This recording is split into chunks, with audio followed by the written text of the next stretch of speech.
नमस्ते, हाय, हेलो, कैसे हैं आप सब। चलिए कहानी शुरू करते हैं जहाँ डॉक्टर कहता है कि अब मेरी छुट्टी का समय हो गया है, अब मैं चला और मुझे अब तुम परेशान नहीं करोगे तुम्हारी माँ का ट्रीटमेंट को लेकर के। मैं जो कर सकता हूँ मैंने किया है और मैं उनका अच्छे से मैंने ख्याल रखा है। अब तुम्हारे पिता ख्याल रखेंगे, तुम ख्याल रखोगे। ये कह के वो जाने लगता है तो विकी उन्हें कहता है कि आप ऐसे कैसे जा सकते हैं, जिस पर वो कहता है कि मुझे भी छुट्टी की ज़रूरत है और वैसे भी तुम्हारी माँ के अच्छे हेल्थ के लिए मुझे किसी से मिलना होगा और इसके लिए तो मुझे जाना ही पड़ेगा। और ये सुनते ही विकी कहता है ठीक है, मैं समझ गया, आप जा सकते हैं। वो कह रहा है, विकी की बातें सुनो, कहते हैं मुझे तुम्हारी परमिशन की ज़रूरत नहीं है, मैं जानता हूँ कि मैं जा सकता हूँ। तुम तो ऐसे कह रहे हो जैसे कि तुम्हारे बिना मैं जा ही नहीं सकता। हाँ, बकवास इंसान। फिर वो अपने आप से ये बातें कहते हुए आगे बढ़ रहे जा रहा होता है। तभी वो सोचता है क्या मैंने कुछ ज़्यादा ही कर दिया। हाँ, नहीं, मैंने ऐसा भी कुछ ज़्यादा नहीं किया। It's just a normal. हाँ, ये नॉर्मल है। फिर वो खुद से ही इस तरह की बातें किए आगे बढ़ते जाता है। उधर विकी डॉक्टर की बातें सुन फिर से कमरे की ओर देखता है और कमरे की ओर देखते हुए सोचता है कि लगता है वो दोनों ही कुछ ज़्यादा ही थके हुए, कुछ ज़्यादा ही गहरी नींद में है। क्या उनके पास टाइम नहीं है? मैंने तो उनसे बताया था कि मैं आ रहा हूँ, फिर भी नहीं, वो जानबूझ के ऐसा कर रहे हैं लगता है। नहीं, बिल्कुल भी नहीं, वो जानबूझ के तो ऐसा करने वाले इंसान नहीं हैं। या फिर सच में पता नहीं, आखिर वो उठ क्यों नहीं रहे हैं। वो दोनों ही इतना गहरी नींद में कैसे सो सकते हैं। ओहो, मैं क्या करूं? क्या मुझे बाद में आना चाहिए? नहीं, मैं बाद में नहीं आ सकता। मुझे अभी अभी के अभी उनसे मिलना है। मैं मेरी माँ को गले लगाना चाहता हूँ।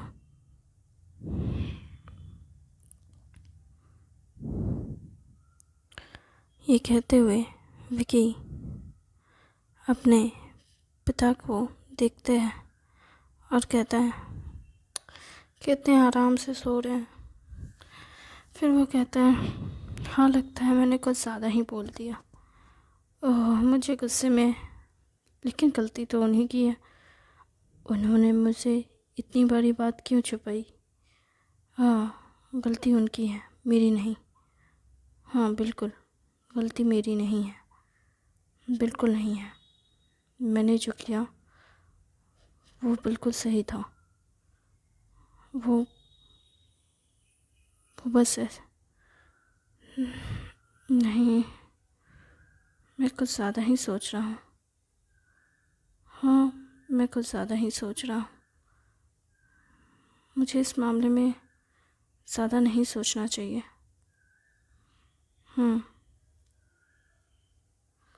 बिल्कुल भी नहीं।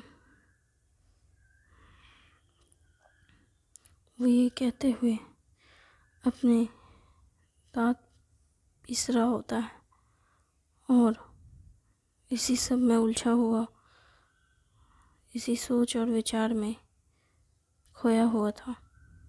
तभी उसके पिता की आंखें खुलती है और वो अपने बेटे को कमरे के बाहर देख हैरान होते हुए सोचता है उसने जैसा कि कहा था वो आ गया और अब वो बहुत गुस्से में दिख रहा है। क्या मुझे उसे शांत कराने के लिए कुछ कहना या करना चाहिए? नहीं, वो वैसे भी शांत हो जाएगा वक्त के साथ। मुझे बाहर जाना चाहिए, उसे उसकी माँ से बहुत कुछ कहना होगा। ये कहकर वो कमरे से बाहर जाने लगता है। वो भी किसी की तरफ एक बार भी नहीं देखते, बस कमरे के बाहर जाकर बाथरूम की ओर बढ़ने लगते हैं। विकी जानता है कि उसके पिता को उसकी बातों से बुरा लगा है। और इसलिए वो खुद आगे बढ़कर अपने पिता से माफ़ी मांगता है और कहता है, प्लीज़ मुझे माफ़ कर दें, मैं आपको तकलीफ़ नहीं पहुंचाना चाहता था। पर वो कहता है कि तुम गलत समझ रहे हो, मैं बिल्कुल भी बुरा नहीं मान रहा हूँ तुम्हारी बात का, और वैसे भी यहाँ गलत तुम नहीं, गलत मैं हूँ, इसलिए तुम्हें बुरा नहीं मानना चाहिए। वो कहता है, हाँ मुझे पता है, लेकिन फिर भी मुझे लगता है कि मुझे माफ़ी मांगनी चाहिए। आफ्टर ऑल मैं इस तरह से बर्ताव कर रहा था जैसे, नहीं, तुम अपनी जगह सही हो। तभी वो कहता है, माँ कैसी है? माँ ठीक है तुम्हारी, वो बिल्कुल स्वस्थ तो नहीं है लेकिन वो ठीक है। क्या डॉक्टर ने उन्हें घर ले जाने की परमिशन दी है? अभी तो नहीं, अभी तो बिल्कुल भी परमिशन नहीं मिली है। डॉक्टर का कहना है कि अभी माँ को तुम्हारी रेस्ट की बहुत ज़्यादा ज़रूरत है और हम अभी उसे घर ले जाने की ज़िद ना करें तो अच्छा है। अच्छा, और मेडिसिन वगैरह की जहाँ तक बात है, तुम्हारे माँ की देख रेख मैं वो उस मामले में कर रहा हूँ। तुम्हें इस बारे में ज़्यादा सोचने की ज़रूरत नहीं है। मैं जानता हूँ कि आप सब संभाल रहे हैं, पर मैं ये कहने की कोशिश कर रहा हूँ कि क्या क्या क्या आप थक गए हैं? क्या तुम मेरी परवाह कर रहे हो? तो क्या मैं किसी और की परवाह करूं? हाँ, ऑफ कोर्सली मैं आपकी परवाह करूँगा। आप मेरे पिता हैं। वो, हाँ, मैं थोड़ा सा थक गया था, और वैसे भी तुम्हारी माँ को सुकून में देखकर मैं भी सुकून से भर जाता हूँ, और इसलिए मैं भी थोड़ा सो गया था। मुझे पता था कि तुम आओगे, लेकिन फिर भी मैं सो गया। इसके लिए मुझे माफ़ करना। उम, वैसे तुम्हारी माँ को पता है कि तुम आने वाले हो? क्या माँ को पता है? हाँ, तुम्हारी माँ जानती है, लेकिन तुम्हारी माँ को जो दवाइयाँ दी जा रही है उस वजह से वो काफ़ी ज़्यादा थक जाती हैं और वो सो जाती हैं। ओह अच्छा, हाँ, वो बहुत जल्दी जल्दी थक जाती है और सो जाती हैं। तुम बुरा मत मानो, वो बस थोड़ी कमज़ोर है। वक्त के साथ वो बिल्कुल ठीक हो जाएगी। हाँ, मैं जानता हूँ कि वो ठीक हो जाएंगी। हाँ, इसलिए तुम फिक्र मत करो। मैं पूरी कोशिश कर रहा हूँ कि तुम्हारी माँ को अच्छे से अच्छे माहौल को, आपको इतना मुझसे बात करते वक्त सोचने की ज़रूरत नहीं है। आप जो भी कहेंगे मैं उसे मान लूँगा। हाँ, मैं जानता हूँ, लेकिन फिर भी क्या, फिर भी आप सोच समझ कर बोल रहे हैं ना, हमेशा की तरह। सच कहूँ तो नहीं, मैं इसलिए सोच रहा हूँ क्योंकि तुम बहुत ज़्यादा नाराज़ थे।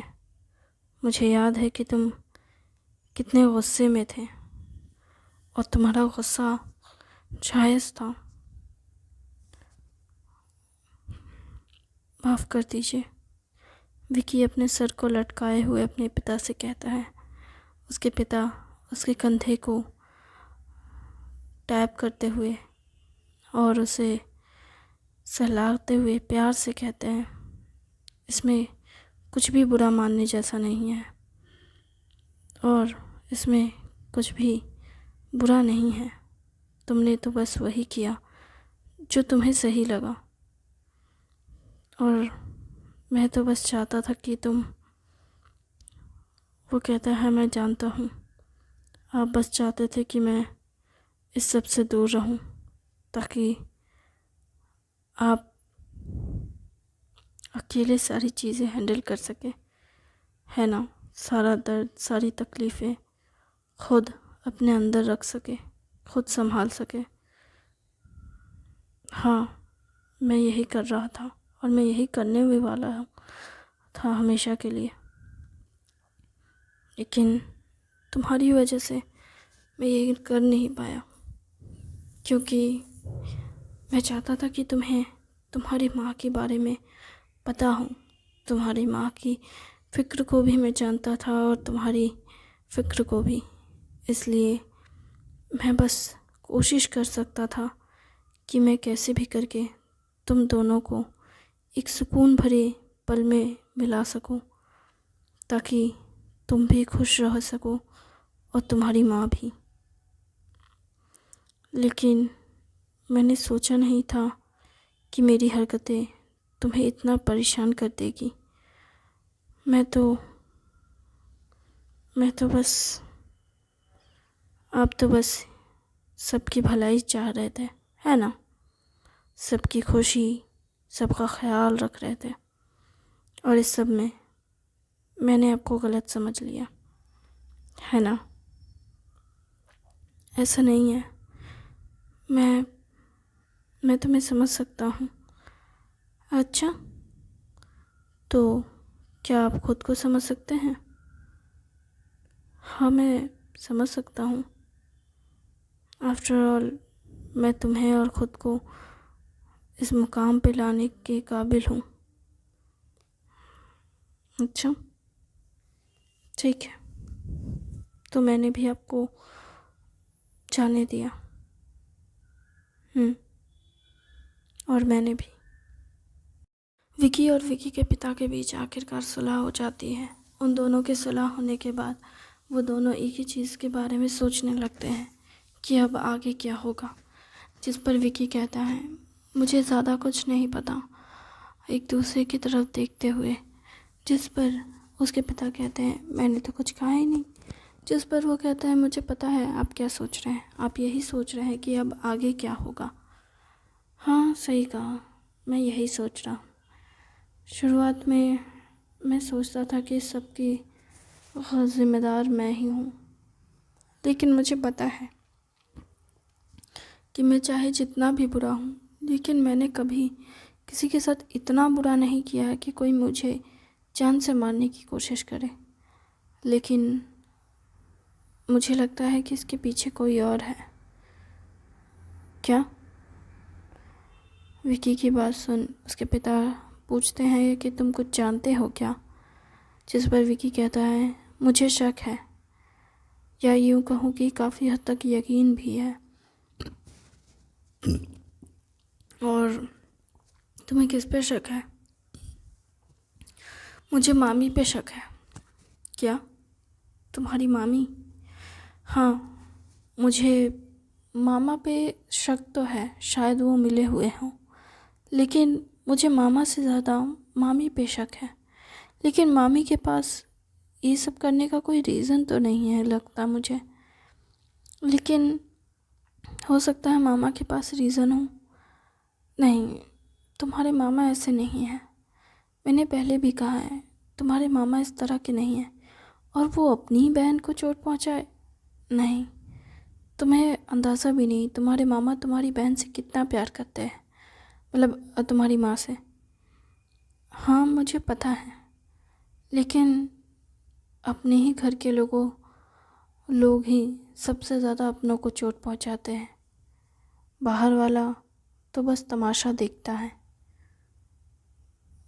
तुम्हारी बात सही है, लेकिन मैं इस बात को पूरी तरीके से सही नहीं ठहरा सकता, क्योंकि तुम जो कह रहे हो अगर वो सही भी है तो भी तुम उस चीज़ को मतलब मैं कैसे कहूँ पापा, आपको कुछ कहने की ज़रूरत ही नहीं है। मैं अभी भी इस सब पे काम कर रहा हूँ। मेरे हाथ में कुछ सबूत आए हैं, कुछ लोग जिन्होंने आपको उस बिल्डिंग से धक्का दिया, कुछ लोग जो उस रिपोर्टर को पहाड़ पे से धक्का दिया। क्या वो लोग मिल गए? हाँ, वो हमारे ही होटल में रहते हैं, लेकिन अब तक उनमें से किसी ने भी बातचीत नहीं की है शायद, या उन्होंने खुल के मुझे कहा नहीं है कि सबके पीछे कौन है। तो तुमने उन्हें मारा पीटा है क्या? नहीं, मैंने अब तक उन्हें बांधा नहीं है या ऐसा कुछ नहीं किया है। बस मैंने एक बार, हाँ मैंने एक बार एक को मारा था, लेकिन मैं बस वह थोड़ा गुस्से में आ गया था। ऐसा कुछ खास नहीं है कि मैंने जानबूझ के किसी को हर्ट किया। तुम्हारा गुस्सा, उफ, मैंने पता है तुम्हें खुद से दूर और बाहर क्यों रखा, ताकि तुम अपने गुस्से को संभाल सको। जब तुम दूसरों के साथ ऐसा बर्ताव करते हो तो दूसरे भी चुप नहीं रहते हैं। तुम किसी को एक मुक्का मारोगे तो तुम सामने वाले के 10 मुक्कों को झेलने के लिए तैयार करो खुद को, क्योंकि तुम अगर किसी से सच में मारते हो तो वो भी तुम्हें बदले में मारेगा। हाँ, मैं समझ गया, मुझे पता है। तुम्हारी एक चीख बहुतों को बुला सकती है, इसलिए लड़कियां को हमेशा कहा जाता है कि वो संभल कर बोले, क्योंकि उनके शब्दों पे इतनी ताकत होती है कि उसकी वजह से आसपास में मौजूद बहुत सारे लोगों की जान भी जा सकती है। तुम्हें, आपको ऐसा क्यों लगता है? क्योंकि ये सच है। अगर लड़कियां कह दें कि उस आदमी ने उसके साथ बदतमीज़ी की है, 4 लड़के या 10 आदमी आ जाएंगे उस एक इंसान को पीटने के लिए, और ये सच है। पर वही एक आदमी कह दे कि मेरी वाइफ ने मुझे मारा है, तो या मेरे साथ बदतमीज़ी कर रही है, तो लड़के उसके पास आएंगे। पता है किस लिए? अरे तो तुम्हें एंजॉय करना चाहिए। पता है, लड़कों की इज्जत लड़के तक नहीं करते कभी कभार। बोलते मज़े करो, अच्छी बात है तुम्हें। तो आप ये अपने पर्सनल एक्सपीरियंसेस से बता रहे हैं या फिर सच में ऐसा कुछ है? नहीं, मैं बस बता रहा हूँ कि ये दुनिया ऐसी ही है। लड़कियों के शब्दों पे लोग बहुत ध्यान देते हैं, उनकी हरकतों को सबसे ज़्यादा नोटिस किया जाता है, पर लड़के के हरकतों को नज़रअंदाज किया जाता है। लड़के 10 बजे रात को भी घर घुसते हैं तो कोई बात नहीं, पर लड़कियां 10 बजे तक बाहर रही तो 100 बातें होती हैं। यही बात है, लड़कियों की ज़िंदगी में लड़कियों का कुछ भी उसका नहीं होता। ये कितना गलत है ना? गलत तो है, बहुत गलत है, लेकिन ये भी सच है कि उनके शब्दों पे बहुत ताकत है। उनके कहे हुए शब्द किसी की ज़िंदगी बना देते हैं तो किसी की ज़िंदगी बदल देते हैं, या यूँ कहूँ कि बर्बाद कर देते हैं। जब कोई लड़की मुस्कुरा कर कहती है कि मुझे तुम पे भरोसा है, तुम कर सकते हो, पता है वो लड़का उसके लिए सच में चांद तारे तोड़ने के काबिल बनने लगता है, चाहे वो उस काबिल कभी था भी नहीं, लेकिन वो कर लेता है। इतनी ताकत होती है लड़कियों के शब्दों में। क्या आपने भी माँ के लिए ऐसा कुछ किया था? हाँ, इतना बड़ा एम्पायर तुम्हारी माँ के लिए ही तो था। तुम्हें क्या लगता है मुझे ये सब कुछ चाहिए था क्या? नहीं, मैंने बस चाहा कि तुम्हारी माँ के लिए हर वो चीज़ मैं दे सकूँ उसे जिस चीज़ पर वो हाथ रख दे। अगर उसने कहा कि मुझे ये सोना चाहिए, ये गहना पसंद है, तो मुझे अपनी जेब टटोलनी ना पड़े, मैं बस उसे वो चीज़ दे दूँ जो उसे